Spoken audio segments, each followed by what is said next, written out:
We begin tonight with the arrest of Iranian nationals, 11 arrested by Immigration and Customs Enforcement in 48 hours. It is the continuation of the administration's effort to deport migrants it claims are a threat to public safety. Homeland Security correspondent Nicole Skanga joins me now. Nicole, what do we know about these 11 who were arrested?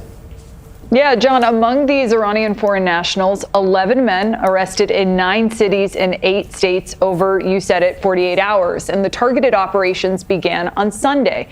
Now, 5 of those detained by ICE have previous criminal convictions.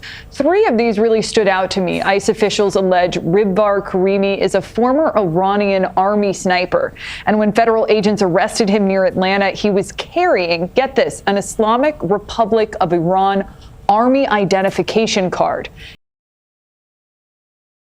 Hey folks, Dale Jackson here for Yellowhammer Now, and I want to show you something about how the national media works and the local media works when it comes to covering different stories. You just saw a very short clip out of a national newscast about an individual who was an Iranian Army sniper who was arrested recently inside the United States of America. Well, that was actually in Locust Fork, Alabama.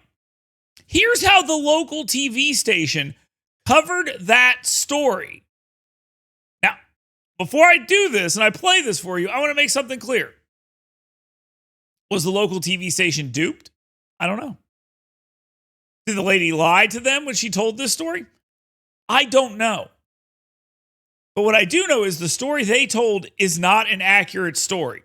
An Iranian national is in the custody of Immigration Customs Enforcement at the Etowah County Jail. His wife, who is an American citizen, says she's trying to get him home, but is worried he might be deported. CBS 42's Avery Boyce joins us now. She's live in the newsroom tonight. Avery, why is he being detained?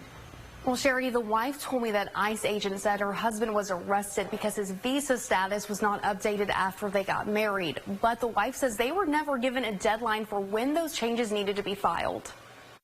Ribvar Karimi waited 5 years for U.S. approval to marry his American fiancée, Morgan Gardner. In January, the couple tied the knot and looked forward to expanding their family. The only thing left to do was apply for permanent citizenship, but while expecting, the unexpected happened. We found out our baby had fluid around his heart and his lungs and his scalp. So around the time we were getting ready to file all of that, the baby became the priority. And I was under the impression we did not have a deadline to get that paperwork completed. ICE agents told the newlyweds otherwise while arresting Karimi on Sunday. I understand that they've got a job to do, immigration, but I just feel like he specifically was targeted because of what was going on in his country. Days before Karimi's arrest, he and his wife sat in their Locust Fork home and watched missiles hit Iran. Iran shut the internet down. So Ribvar was not able to talk to his family for 3 days. He didn't hear a word from them. He didn't know if they were okay or anything. On Saturday, his family called. The people were protesting in the streets, death to the dictator. They want him gone. They want him out. That's not something our government would ever tell the people here. I don't think so. They want us to believe that they are these awful people, and when in reality, 80% of them hate their government just as much as the Western world does.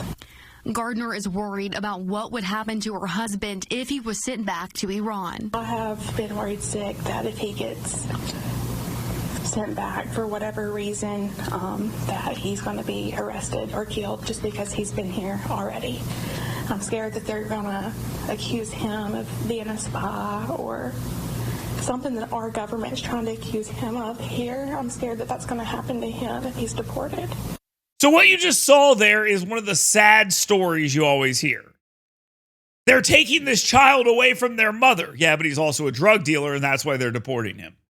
They're taking this mother away from their child. Well, actually, the child could go with the mother if they want, but the mother is illegal and broke a bunch of laws. They're taking this father away from his family. Yes, but the father is a criminal, and that's why he's being deported. He's not here legally. When they follow the story to its actual end, the heartstrings don't get pulled so much, because the true story is usually they're deporting them for a reason. They're not just making it up. I'll give you a perfect example. You've probably seen this on television a lot. Oh my God, they're beating this poor man. Okay, what was he doing before all of this?